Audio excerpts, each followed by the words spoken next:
ಪ್ರೀತಿಯ ಆಸರೆ ಟಿವಿ ವೀಕ್ಷಕರೆಲ್ಲರಿಗೂ ಸಮಾಲೋಚನೆ ಈ ಕಾರ್ಯಕ್ರಮದಲ್ಲಿ ಈ ವಾರ ಕೂಡ ನಿಮ್ಮನ್ನು ಆತ್ಮೀಯವಾಗಿ ನಾವು ಸ್ವಾಗತಿಸ್ತೇವೆ. ಪ್ರಿಯ ವೀಕ್ಷಕರೇ, ಅನೇಕ ಸಂಚಿಕೆಗಳಲ್ಲಿ ಈ ಒಂದು ಕಾರ್ಯಕ್ರಮದಲ್ಲಿ ಆದಿ ಸಭೆ ಮತ್ತು ಈಗಿನ ಸಭೆಯ ಒಂದು ಕುರಿತಾಗಿ ನಾವು ಚರ್ಚೆ ಮಾಡ್ತಾ ಬಂದೆವು. ಕಳೆದ ಸಂಚಿಕೆಯಲ್ಲಿ ನಾವು ಕೃಪೆಯ ಕುರಿತಾಗಿ ಮತ್ತು ದೇವರ ವಾಕ್ಯದ ಅಡಿಯಲ್ಲಿರುವಂಥ ಕೃಪೆ ಮತ್ತು ಈಗ ಕಾಣುವಂಥ ಅನೇಕ ಕಡೆಗಳಲ್ಲಿ ನೋಡುವಂಥ ಹೈಪರ್ ಗ್ರೇಸ್ ಅಥವಾ ಅಧಿಕವಾದಂಥ ಕೃಪೆ, ಇದರ ಕುರಿತಾಗಿ ನಾವು ಚರ್ಚೆ ಮಾಡ್ತಾ ಇದ್ದೆವು.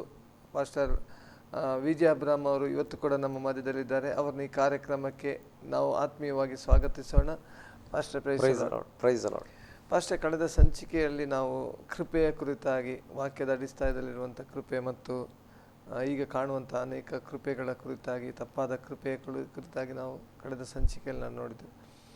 ಅಷ್ಟೇ ಇವತ್ತು ನಾವು ನೋಡೋದಾದರೆ ಹೀಗೆ ಬರಬೇಕಾದ್ರೆ, ಅಂದರೆ ಅನೇಕರು ಇವತ್ತು ಕೃಪೆಯ ನೆವದಲ್ಲಿ ಬಿದ್ದು ಹೋಗ್ತಾ ಇದ್ದಾರೆ. ಆದರೆ ಅದಕ್ಕೆ ಮುಖ್ಯವಾದ ಕಾರಣ ಬೋಧಕರು ಅಥವಾ ಕೃಪೆಯನ್ನು ತಪ್ಪಾಗಿ ಬೋಧಿಸುವವರು. ನೀವು ಆಗತ್ತೆ ಕಳೆದ ದಿವಸದಲ್ಲಿ ಅಂದರೆ ತಿರುಚಿ ಬೋಧಿಸುವವರ ಕುರಿತಾಗಿ ನೀವು ಹೇಳಿದ್ದೀರ. ಈ ಬೋಧನೆ ಅಂತ ಬೋಧಿಸುವಂಥ ಬೋಧಕರು ಯಾಕೆ ಈ ರೀತಿಯ ಬೋಧನೆ ಮಾಡ್ತಾ ಇದ್ದಾರೆ? ನೋಡಿ, ಅದಕ್ಕೆ ನಮಗೆ ಕೆಲವಾರು ವಾಕ್ಯಗಳನ್ನು ನೋಡಲಿಕ್ಕೆ ಸಾಧ್ಯವಾಗ್ತದೆ. ಹೊಸ ಒಡಂಬಡಿಕೆಯಲ್ಲಿ ಬಹಳಷ್ಟು ಜನರು ನೋಡಿ, ನಾನು ನಂಬಿಕೆ ಬಂದ ಪ್ರಾರಂಭದ ವಿಷಯನ ಹೇಳ್ಕೊಂಡು ಆ ಭಾಗಕ್ಕೆ ಬರ್ತೇನೆ. ನಾನು ನಂಬಿಕೆಗೆ ಬರೋದಕ್ಕಿಂತ ಮುಂಚೆ ನನಗೆ ನಮ್ಮ ಅಜ್ಜ ಒಂದು ಹೊಸ ಒಡಂಬಡಿಕೆಯನ್ನು ಕೊಡಿಸಿದರು. ಆಗ ನಾನು 8ನೇ ಕ್ಲಾಸಲ್ಲಿದ್ದೆ, 8ನೇ ತರಗತಿಯಲ್ಲಿ ಓದ್ತಾ ಇದ್ದಂಥ ಸಮಯ.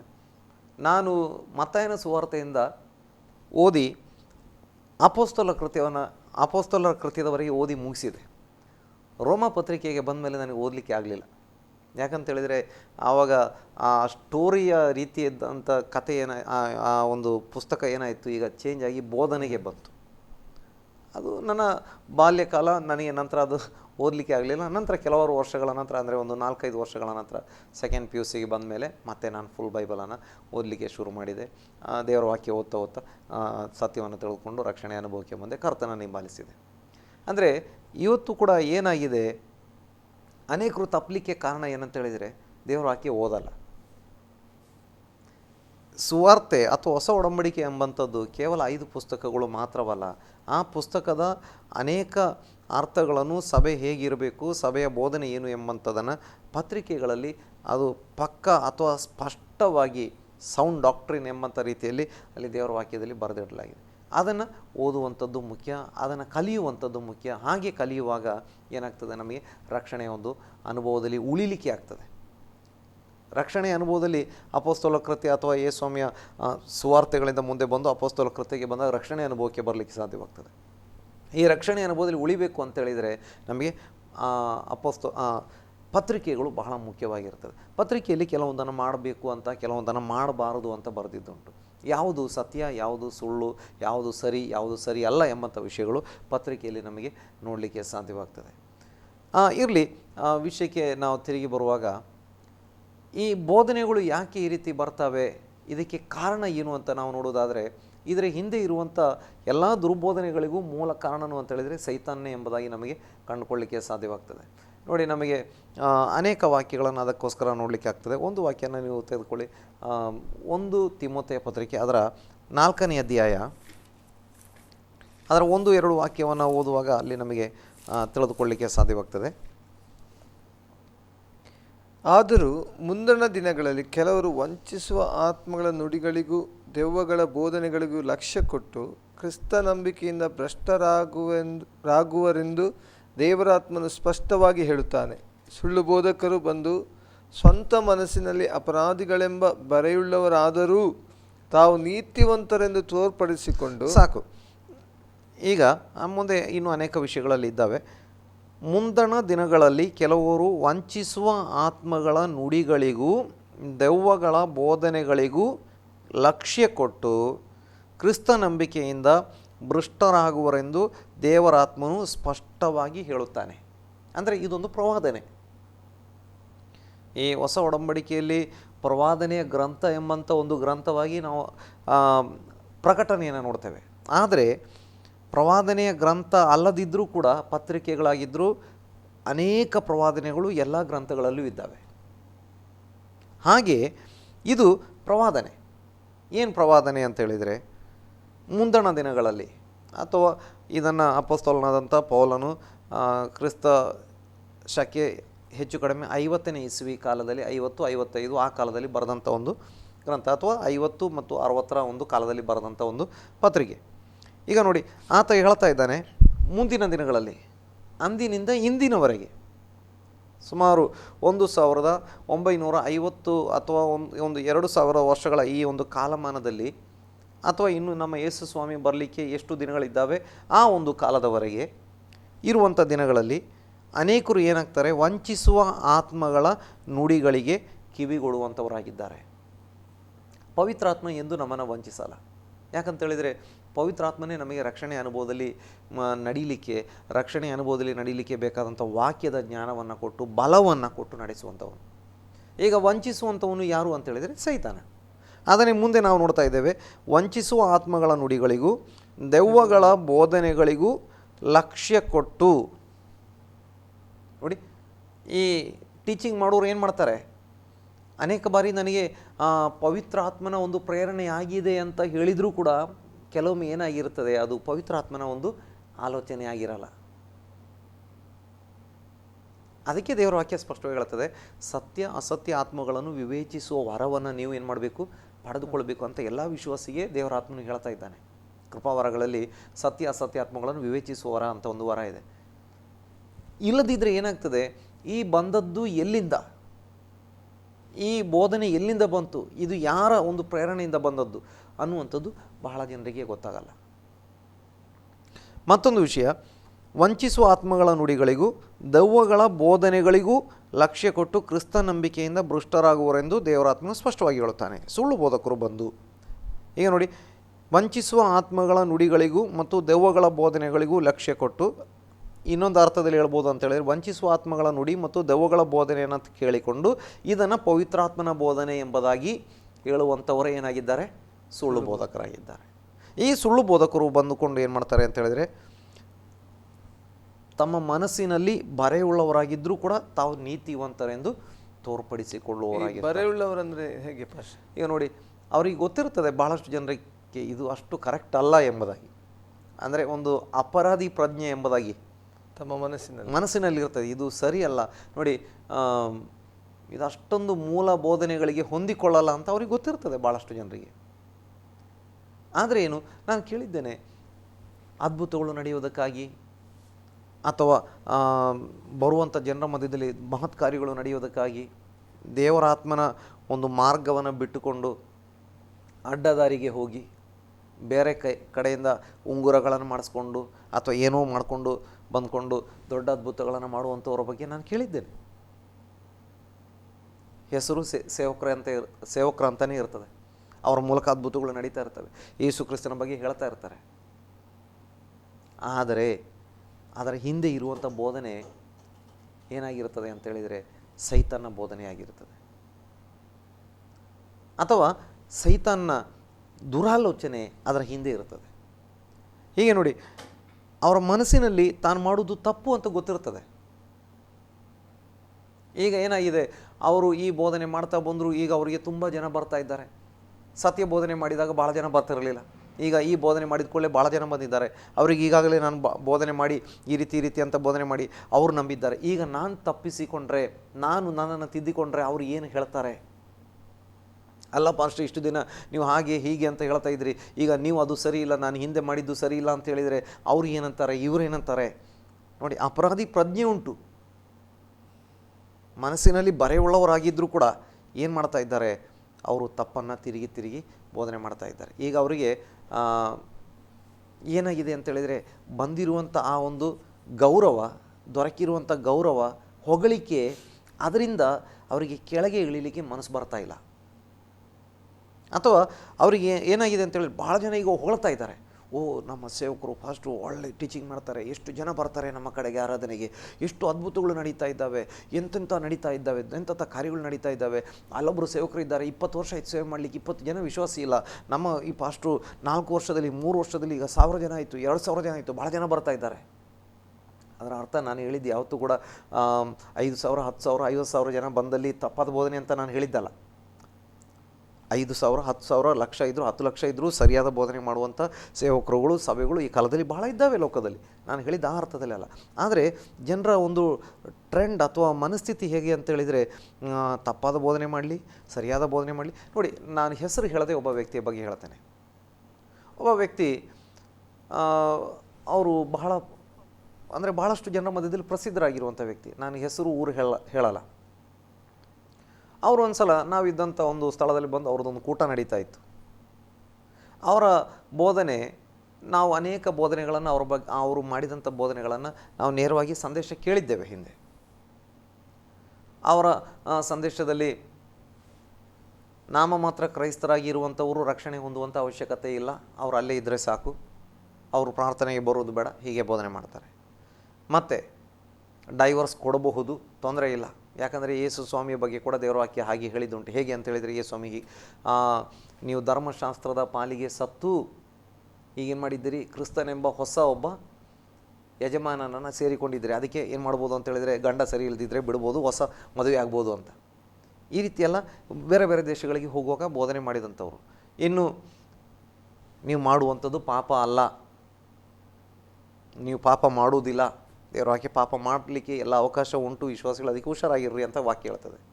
ಇನ್ನು ಅವರು ಟೀಚಿಂಗ್ ಮಾಡ್ತಾರೆ, ಆ್ಯಂಟಿ ಕ್ರೈಸ್ಟ್ ಈಗಾಗಲೇ ಬಂದು ಹೋಗಿಬಿಟ್ಟಿದ್ದಾನೆ, ಅದಕ್ಕೆ ಇನ್ನು ಆ್ಯಂಟಿ ಕ್ರೈಸ್ಟ್ ಲೋಕಕ್ಕೆ ಬರುವುದಿಲ್ಲ. ನೋಡಿ, ಈ ರೀತಿಯಾಗಿ ಟೀಚಿಂಗ್ ಮಾಡುವಂಥ ಒಬ್ಬ ವ್ಯಕ್ತಿ. ಆದರೆ ಕೆಲವೊಂದು ಅದ್ಭುತಗಳೆಲ್ಲ ಅವರ ಸೇವೆಯಲ್ಲಿ ನಡೆದಿದ್ದಾವೆ. ಇವರು ನಾವಿದ್ದಂಥ ಒಂದು ಸ್ಥಳದಲ್ಲಿ ಬೇರೆ ಯಾರೋ ಕರೆಸಿದ್ರು.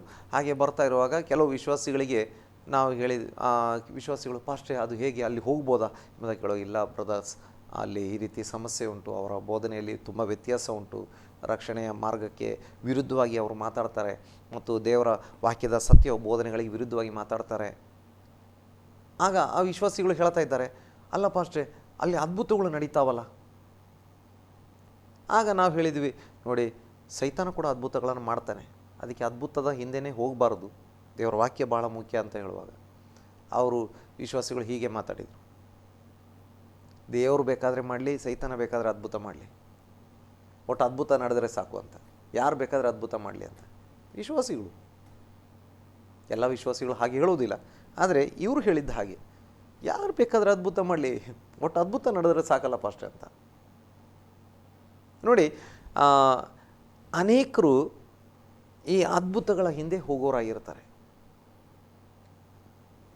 ಅದೇ ನೋಡಿ, ಈ ರೀತಿಯಾಗಿ ಮಾಡುವಂಥವ್ರ ಹೃದಯದಲ್ಲಿ ಕೆಲವೊಮ್ಮೆ ಗೊತ್ತಿರ್ತದೆ ನಾವು ಮಾಡುವಂಥ ತಪ್ಪು, ಬೋಧನೆ ಸರಿ ಇಲ್ಲ. ಮತ್ತೊಂದು ವಿಷಯ ನಾವು ಕೂಡ ಓದಿಕೊಳ್ಳೋಣ. ನಮಗೆ ತಿಮೋಥೆಯನು ಬರೆದ ಪತ್ರಿಕೆಯಲ್ಲಿ ಬರುವಾಗ 2 ತಿಮೋಥೆಯ 4ನೇ ಅಧ್ಯಾಯಕ್ಕೆ ಬನ್ನಿ,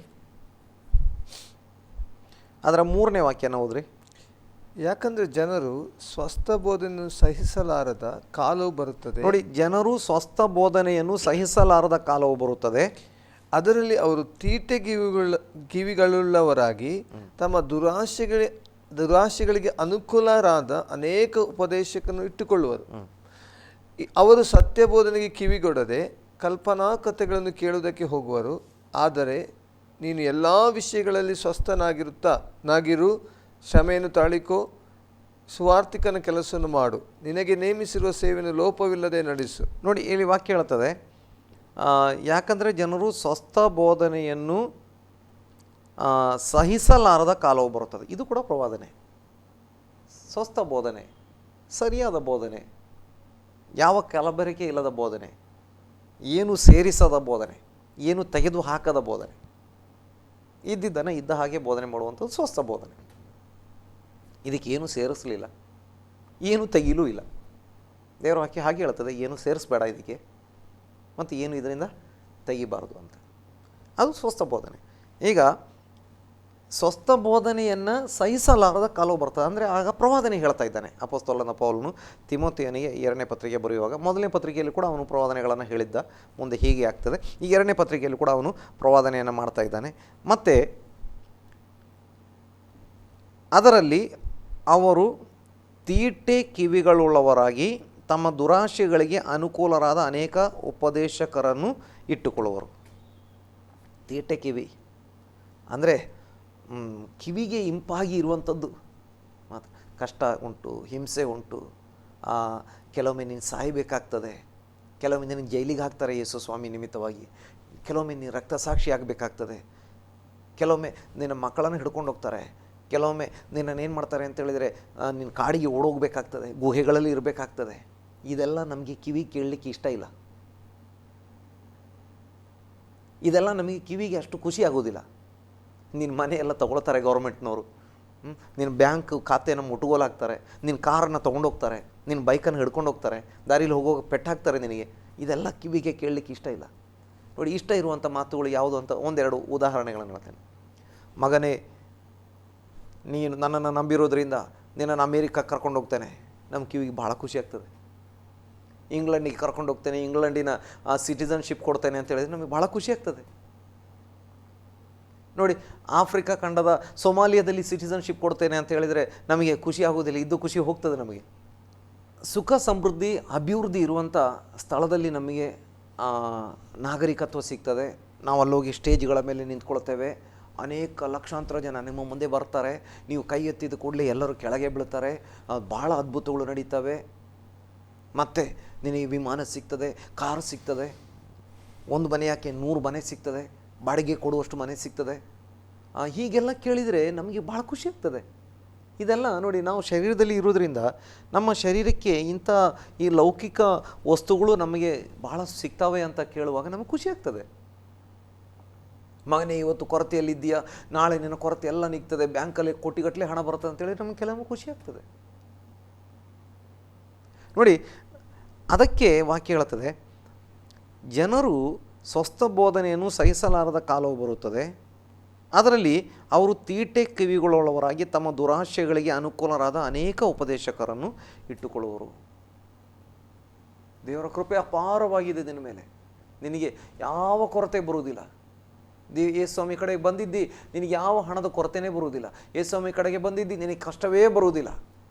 ಯೇಸುಸ್ವಾಮಿ ಹಾಗೆ ಹೇಳಲಿಲ್ಲ. ಯೇಸುಸ್ವಾಮಿ ಹೇಳಿದರು, ನಿಮಗೆ ಕಷ್ಟ ಉಂಟು, ಭಯಪಡಬೇಡ್ರಿ, ನಾನು ಲೋಕವನ್ನು ಜಯಿಸಿದ್ದೇನೆ. ನಾನು ಲೋಕವನ್ನು ಜಯಿಸಿದ್ದೇನೆ, ಅದಕ್ಕೆ ಕಷ್ಟ ಬರುವುದಿಲ್ಲ ಅಂತ ಯೇಸುಸ್ವಾಮಿ ಹೇಳಲಿಲ್ಲ.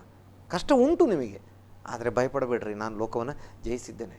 ನಂತರ ಅಪೊಸ್ತಲರು ಬೋಧನೆ ಮಾಡ್ತಾ ಇದ್ದಾರೆ, ಹೀಗೆ ಅನೇಕ ಕಷ್ಟಗಳ ಮೂಲಕ ದಾಟಿ ಹೋಗಿ ನಾವು ದೇವರಾಜ್ಯವನ್ನು ಸೇರಬೇಕಾಗಿದೆ. ನೋಡಿ, ಕಷ್ಟವನ್ನು ಅನುಭವಿಸುವನು ಧನ್ಯವಾದಂಥ ಒಂದು ಪದವಿ ಅಂತ ದೇವರ ವಾಕ್ಯ ಹೇಳ್ತದೆ.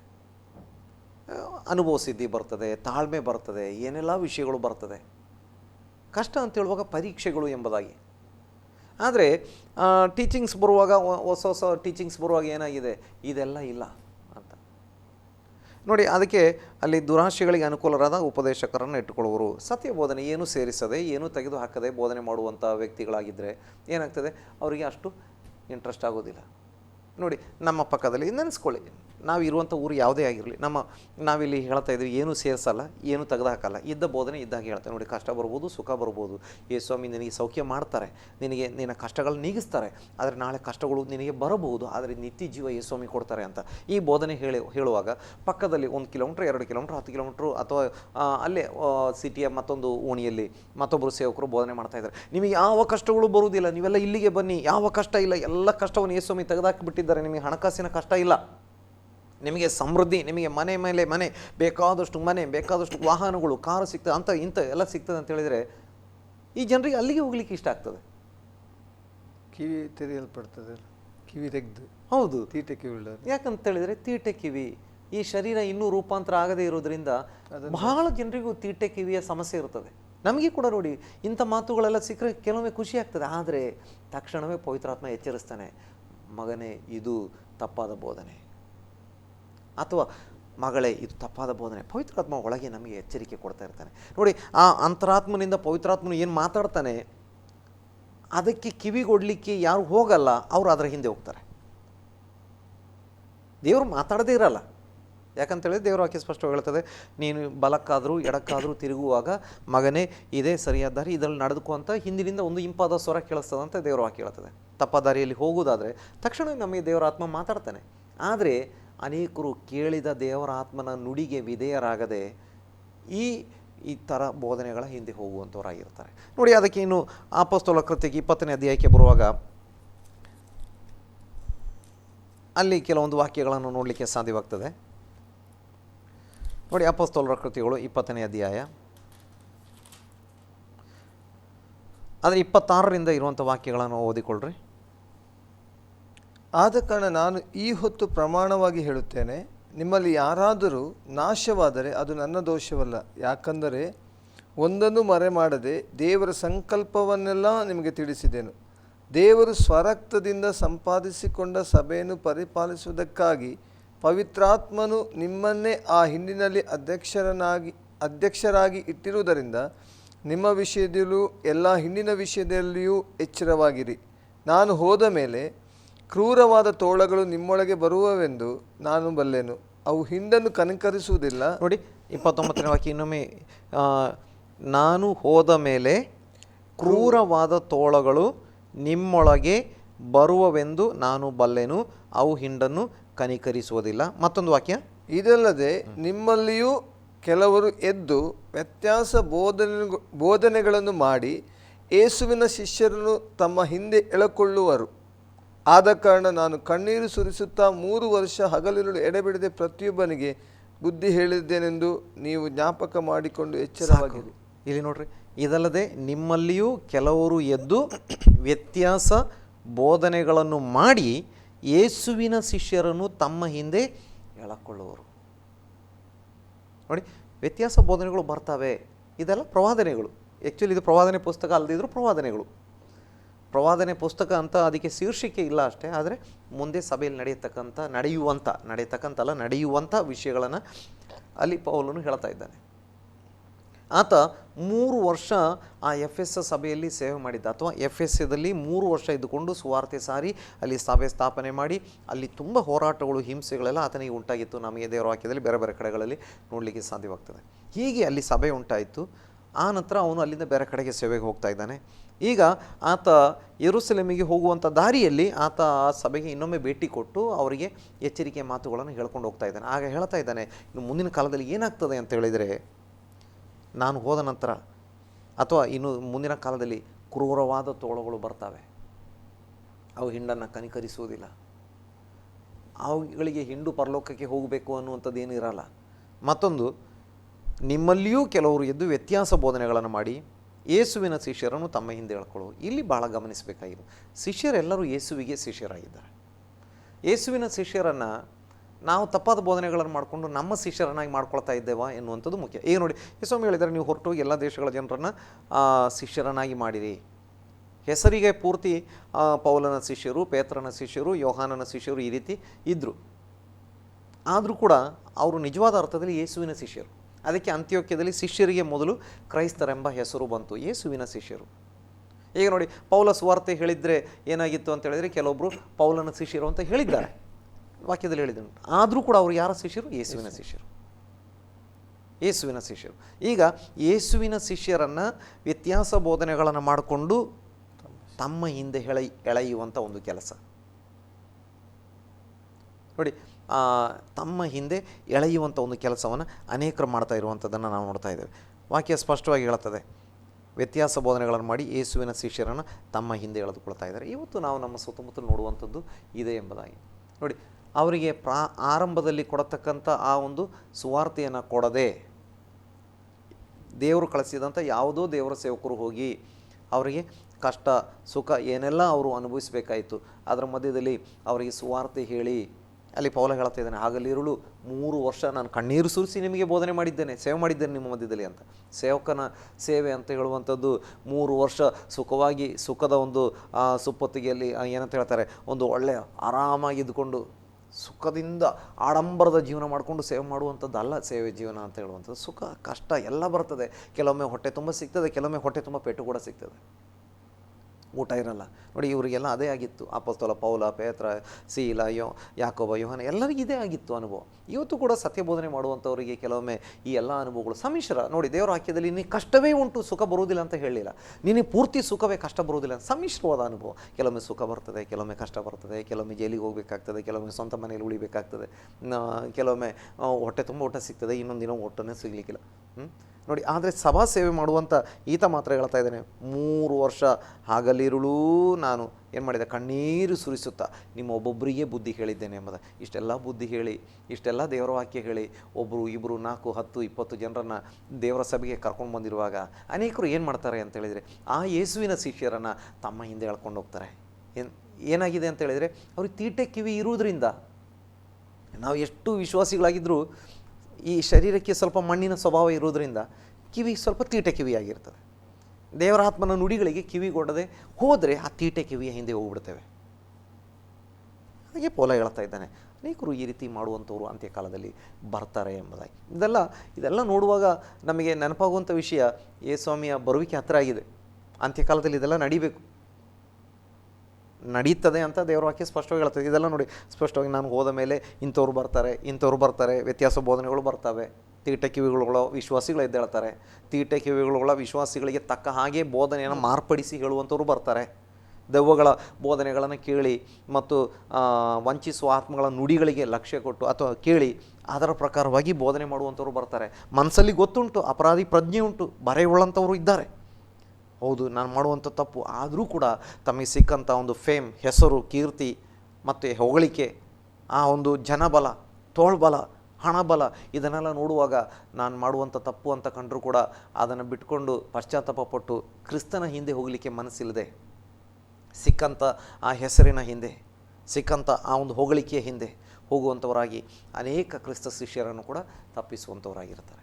ಪಾಸ್ಟ್ರೆ, ಬಹಳಷ್ಟು ವಿಚಾರಗಳನ್ನು ನೀವು ಹೇಳಿದ್ದೀರಾ. ಇನ್ನೂ ಬಹಳಷ್ಟು ವಿಚಾರಗಳನ್ನು ಚರ್ಚಿಸಲಿಕ್ಕಿದೆ. ನಿಜವಾಗಿ ಆಶೀರ್ವದಿಸಲ್ಪಟ್ಟಂಥ ಒಂದು ವಿಷಯಗಳನ್ನು ನಮ್ಮ ಮುಂದೆ ನೀವು ಹೇಳಿದ್ದೀರಾ. ಆಶ್ರಯ ಟಿವಿಯಲ್ಲಿ ನೀವು ಬಂದು ನಿಮ್ಮ ಅಮೂಲ್ಯ ಸಮಯದಲ್ಲಿ ನಮ್ಮ ಮುಂದೆ ಚರ್ಚಿಸಿದ್ದಕ್ಕಾಗಿ ಆಶ್ರಯ ಟಿವಿ ಪರವಾಗಿ ನಿಮಗೆ ಧನ್ಯವಾದಗಳು. ದೇವರು ನಿಮ್ಮನ್ನು ಆಶೀರ್ವಾದ ಮಾಡಲಿ. ಪ್ರಿಯ ವೀಕ್ಷಕರೇ, ಇದು ಇನ್ನೂ ಮುಂದುವರಿಸಲಿಕ್ಕಿದೆ. ಇದು ಇನ್ನೊಂದು ಸಂಚಿಕೆಯಲ್ಲಿ ನಾವು ಇದನ್ನು ಮುಂದುವರಿಸ್ತೇವೆ. ತಪ್ಪದೆ ವೀಕ್ಷಿಸಿ ಆಶ್ರಯ ಟಿವಿ. ವಂದನೆಗಳು.